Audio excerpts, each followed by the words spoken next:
Hey everybody, Mark Johnson here, founder and creative director of Able Abe Studios, back again with another book review.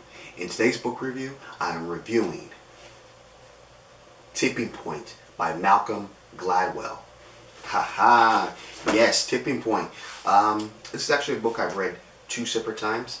The first time around, I really, I think both times I really enjoyed it. I think the second time I was able to, obviously gather a little bit more about how things work. And if you didn't know, Tipping Point is a book about how little things make a big difference. And in the book, Malcolm, he always gives good examples. I think that's kind of one of the things I like about his writing style is that he gives very in-depth background, and also he also does like test studies. And within the test studies, he kind of helps you understand, well, the test studies help you understand the point that he's trying to make each and every single time.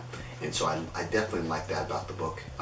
Like I said, this is my second time reading the book, and the test studies and what he draws out of the test studies is very mind-opening. It kind of makes you think a lot more about, again, in a sense, the little things that make big differences. In one of the stories he talked about, for example, there was a shooting in a subway. I think this was back in the maybe late 70s, early 80s. And it was a guy who was just kind of fed up with, being mugged and just kind of being harassed on the subway. I think this was in New York. And he ended up shooting a couple of teens who were kind of harassing some of the people on the bus. And at that time, people were, celebrating and, calling them the, forgot what they're calling, but they're praising them for shooting the teens. Okay, they were menacing the people on the subway. And what they ended up doing, they started talking about this study about how the graffiti, or at least the way the subway was in shambles and just kind of being treated and that kind of thing, helped create this atmosphere that was menacing. And it also created an atmosphere that let criminals and people who were, ruffians, people who were kind of there just kind of take advantage of people, make them feel like it was okay to kind of do that.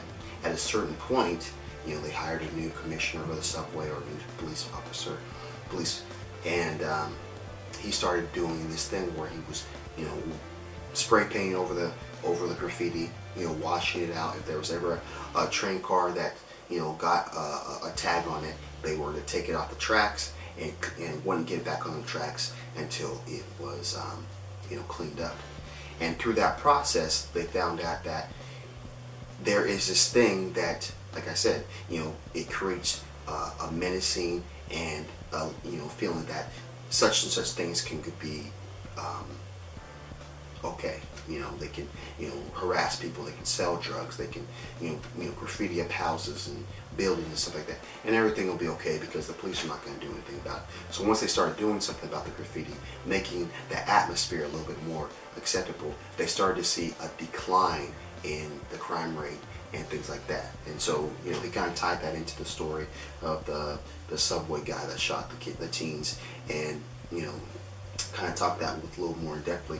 You'll have to read the book yourself to kind of get all the notes, but I was just kind of going over it briefly so I don't give anything away. But that was a great story. There was another story about smoking, and how the effects of smoking can really be linked to more about being a teen and wanting to be a rebel versus nicotine hooking kids. So there's that story too that I thought was pretty interesting. So you're definitely check it out. Again, this is Tipping Point by Malcolm Gladwell. Again, this is my second time reading. I really enjoyed it. I enjoyed both the case studies and his explanation of how the case studies relate to things tipping. So definitely, if you want to read this book, if this book sounds interesting, definitely pick it up.